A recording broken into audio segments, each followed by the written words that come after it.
Sebelum saya kisahkan tentang kisah Adam, tentu sebelumnya Allah Subhanahu wa Ta'ala telah menciptakan makhluk pertama namanya Arsy. Karena sebelum Arsy diciptakan, tidak ada zat kecuali Allah Subhanahu wa Ta'ala saja. Baru kemudian Allah Subhanahu wa Ta'ala ciptakan makhluk pertama, dan itulah makhluk yang paling besar yang disebut dengan Arsy. Tapi para ulama akidah mengatakan bahwa makhluk yang pertama kali diciptakan adalah Arsy, kemudian qalam. Baru setelah Allah Subhanahu wa Ta'ala menciptakan Arsy-nya, kemudian setelah itu menciptakan qalam, dan Allah berfirman kepada qalam, catatlah segala sesuatu yang akan terjadi sampai kiamat dibangkitkan. Maka qalam pun kemudian mencatat seluruh takdir. Tidak ada satupun kecuali berdasarkan takdir Allah Subhanahu wa Ta'ala. Kemudian setelah qalam tidak lagi mencatat karena kehabisan tinta dan telah kering, maka catatan itu diletakkan di Lauhil Mahfuz, yang kemudian Allah Subhanahu wa Ta'ala memerintahkan para malaikat untuk menjaganya. Dari sinilah kemudian Allah Subhanahu wa Ta'ala menciptakan langit dan bumi, dimulai dari hari Ahad dan diakhiri pada hari Jumat. Hanya 6 hari: Ahad, Senin, Selasa, Rabu, Kamis, Jumat. Maka Allah Subhanahu wa Ta'ala menyelesaikan penciptaan langit dan bumi dalam tempo yang 6 hari ini, dan selesai penciptaan keduanya di hari Jumat, sebagaimana Allah juga akan menghancurkan di hari Jumat, karena kiamat itu tegak di hari Jumat. Barulah kemudian Allah Subhanahu wa Ta'ala menciptakan makhluk-makhluk yang lainnya, gunung, sungai, pohon, dan begitu seterusnya. Maka ketika itulah Allah Subhanahu wa Ta'ala menciptakan makhluk pertama, namanya malaikat, dan malaikat adalah tentara-tentara Allah. Kemudian setelah Allah menciptakan malaikat, maka Allah ciptakan jin. Jin inilah yang pertama kali menghuni bumi. Akan tetapi karena jin ini memang disifatkan Allah Subhanahu wa Ta'ala lebih banyak yang rusak dibandingkan yang baik, maka terjadilah kerusakan di permukaan bumi. Sesama jin ini saling bunuh-membunuh, menumpahkan darah, merusak bumi. Akhirnya kemudian Allah Subhanahu wa Ta'ala pilih dari mereka yang paling saleh. Jin yang paling saleh itu namanya Azazil. Maka kemudian Azazil inilah yang kemudian diutus oleh Allah Subhanahu wa Ta'ala, kemudian dibekali dengan tentara malaikat untuk memperbaharui jin-jin yang ada di permukaan bumi, sehingga jin-jin yang jahat itu ditangkap, kemudian dilemparkan ke beberapa tempat di permukaan bumi. Sampailah kemudian bumi pun tenang karena dia berhasil menenangkan kaum jin. Dari situlah kemudian Azazil diangkat ke langit dan menjadi raja bagi seluruh kalangan jin, dan dia tinggal bersama para malaikat yang kemudian oleh Allah Subhanahu wa Ta'ala diberikan amanah untuk menjadi khazanatul jannah, penjaganya surga. Dari sinilah Allah Subhanahu wa Ta'ala memulakan penciptaan yang pertama, kisah Adam alaihi salatu wassalam setelah malaikat dan jin. Dan ingatlah ketika Tuhanmu berfirman kepada para malaikat, aku hendak menjadikan khalifah. Dan Adam bergenerasi sampai generasi kita ini. Maka di bumi mereka berkata, apakah engkau hendak menjadikan orang-orang merusak? Qalu ataj'alu fiha man yufsidu fiha wa yasfikud dima. Ya Rabb, apakah engkau hendak menjadikan ciptaanmu itu orang yang merusak dan menumpahkan darah di sana, maksudnya di bumi? Wa nahnu nusabbihu bihamdika wa nuqaddisu lak, sementara kami, kata malaikat, makhluk yang senantiasa bertasbih, memujimu, membersihkan namamu. Maka Allah mengatakan, qala inni a'lamu ma la ta'lamun, maka Allah berfirman, saya lebih tahu apa yang kalian tidak tahu.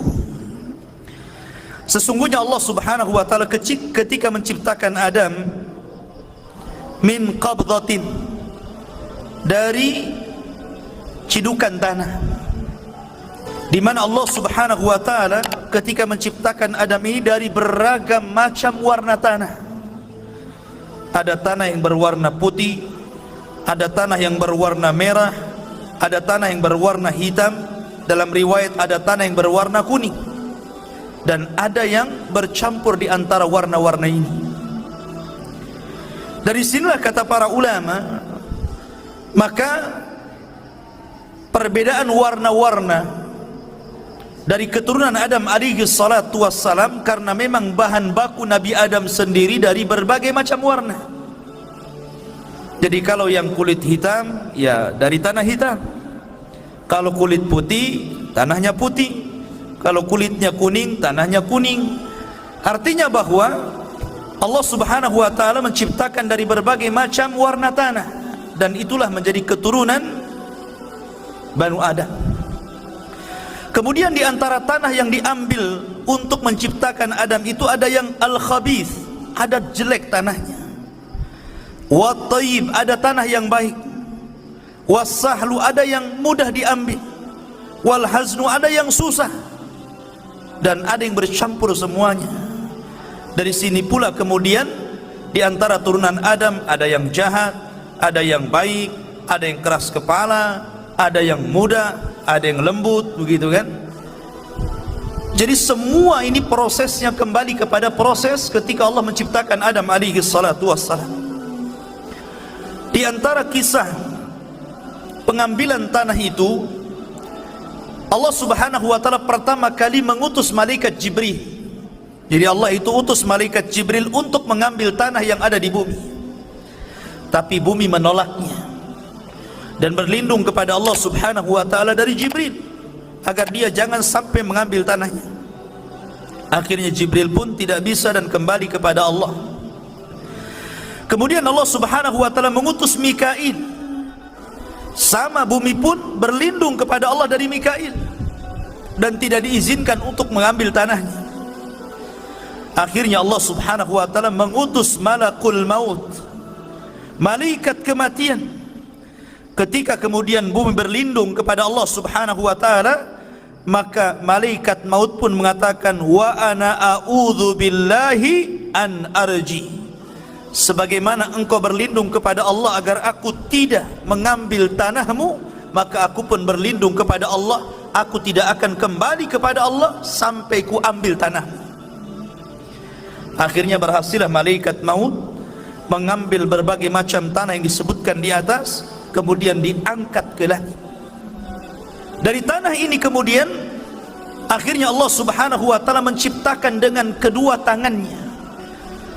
Dan ini ada hikmah kenapa Allah ciptakan Adam dengan tangannya, supaya iblis tidak bisa sombong di hadapan Adam.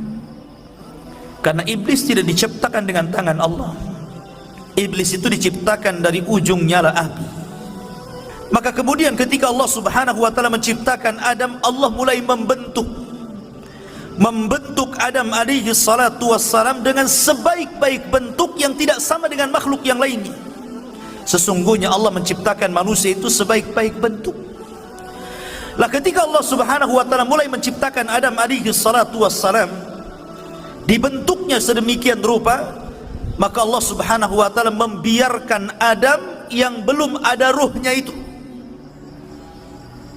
Ada yang mengatakan selama 40 tahun dibiarkan,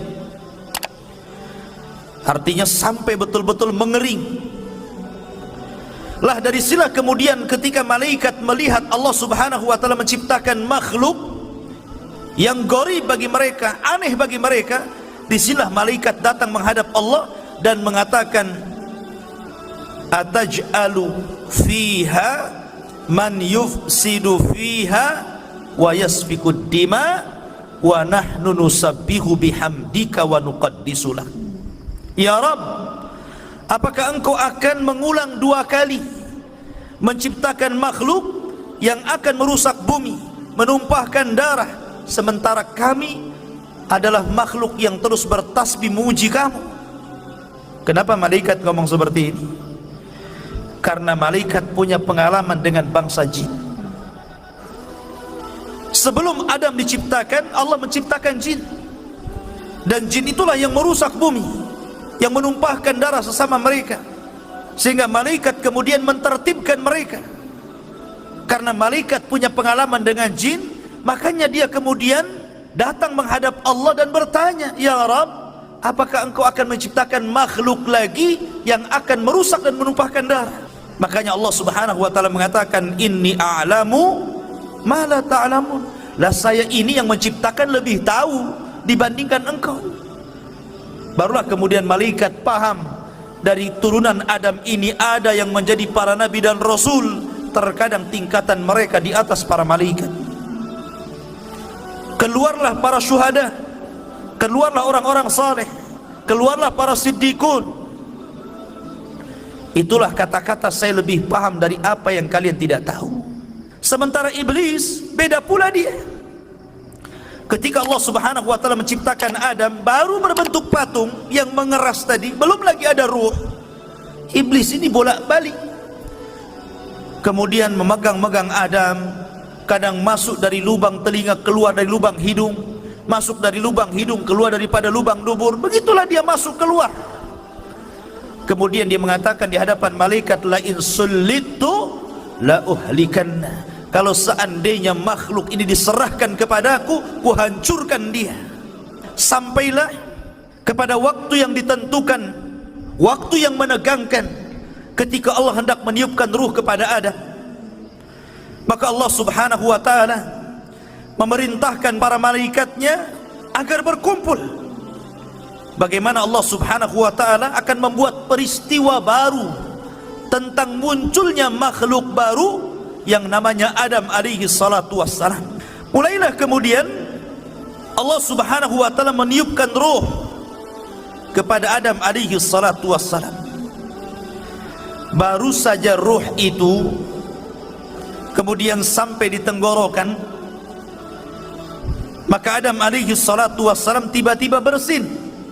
Maka malaikat mengatakan, qul alhamdulillah.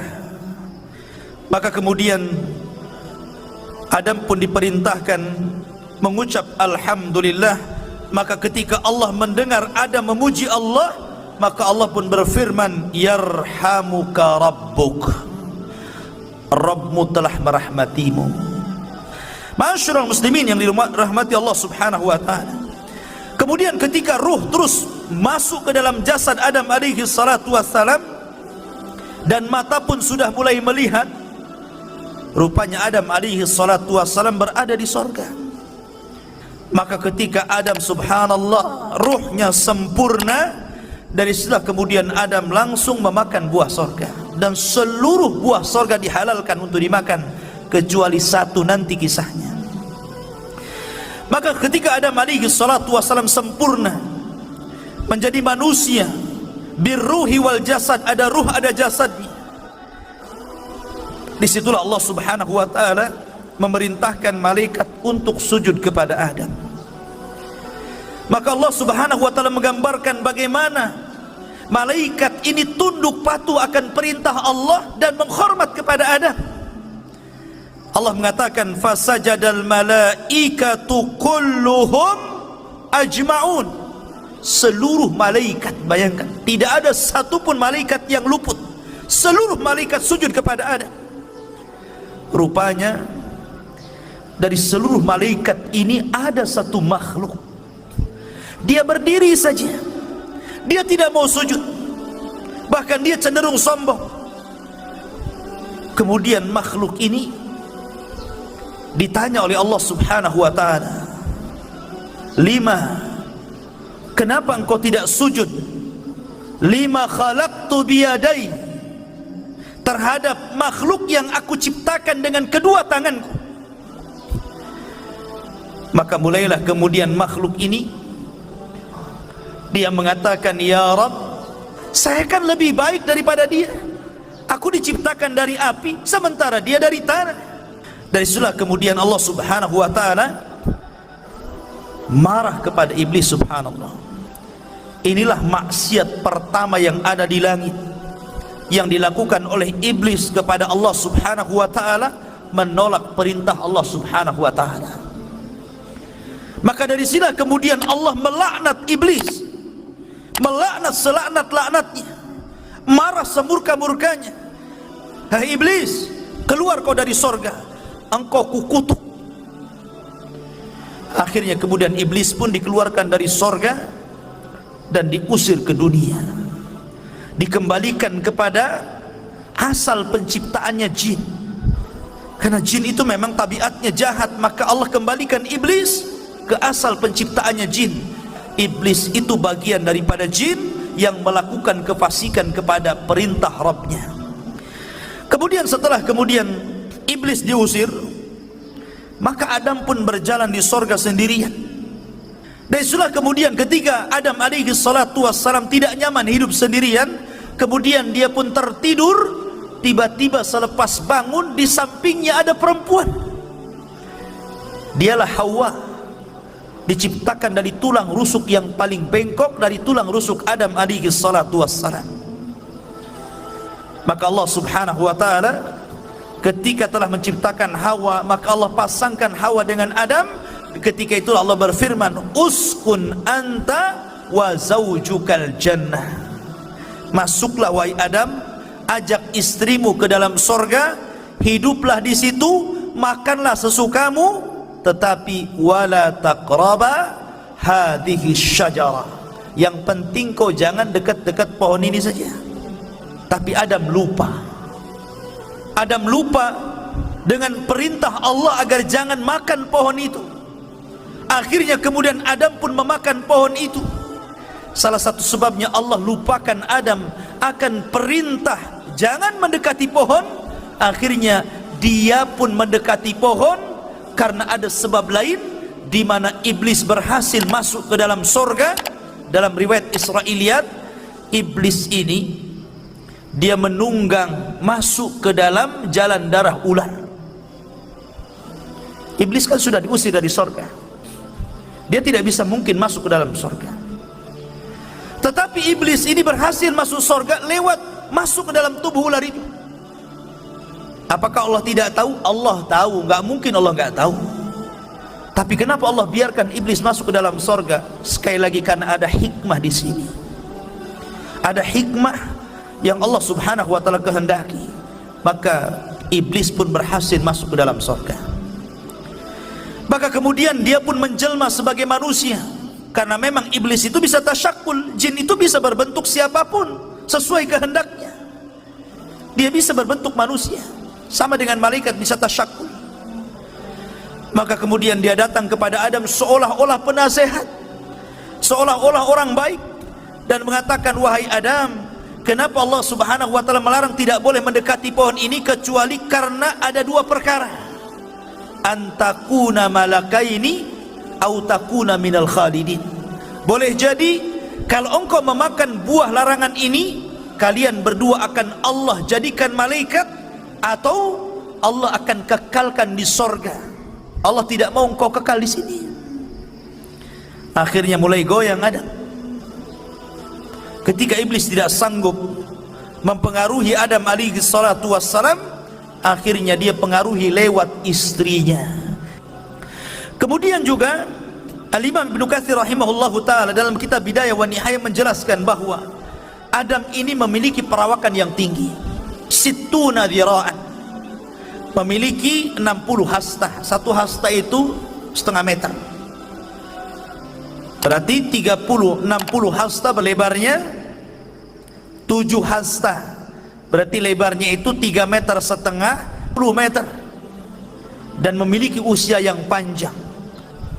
Ketika Allah Subhanahu wa ta'ala kemudian mentakdirkan bahwa Adam alaihi salatu wassalam memakan buah larangan. Akhirnya kemudian Adam pun diusir oleh Allah dari sorga. Qulna bitu minha jami'an. Kami katakan keluar kalian semua. Hei Adam, hei Hawa, keluar kalian dari sorga. Maka di sini tiga makhluk diusir. Iblis, Adam, dan juga Hawa. Mereka berjumpa di bumi. Ada yang mengatakan Adam diturunkan di India, sementara Hawa itu diturunkan di Mekah. Kemudian berjumpa di bukit Jabal Rahmah. Ada yang mengatakan Adam juga meninggal di India, ada yang mengatakan di Mekah, ada yang mengatakan di Syam. Allahu a'lam. Ya. Yang jelas kita tidak menetapkan yang tidak ditetapkan, hanya menukil beberapa kisah Israiliyat. Artinya bahwa Adam alaihi salatu wassalam kemudian diturunkan ke bumi. Maka akhirnya kemudian Adam alaihi salatu wassalam ketika sampai di bumi, Adam menangis.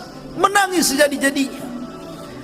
Ketika itu Jibril datang dan berusaha menghibur Adam, tapi Adam tetap menangis. Menangis bukan karena sedih dia diturunkan dari bumi, tidak, tapi karena menyesal karena maksiat yang dilakukan kepada Allah subhanahu wa ta'ala. Sehingga dia berdoa kepada Allah, Rabbana zalamna anfusana wa illam taghfir lana wa tarhamna lanakunanna minal khasirin. Ini doanya Nabi Adam. Tapi lihat iblis, ketika diusir dari sorga, bukannya minta maaf, bukannya minta ampun kepada Allah, malah minta yang lain pula. Dia mengatakan, fa'angdirni ila yaumi yub'atsun, ya tangguhkan aku sampai hari kau bangkitkan, maka tangguhkan usiaku sampai kiamat dibangkitkan. Akhirnya Allah tangguhkan iblis. Makanya iblis itu satu-satunya jin yang tidak akan pernah mati. Ketika Adam sudah di bumi, Hawa sudah di bumi, dan Allah pertemukan keduanya, akhirnya kemudian diilhamkan untuk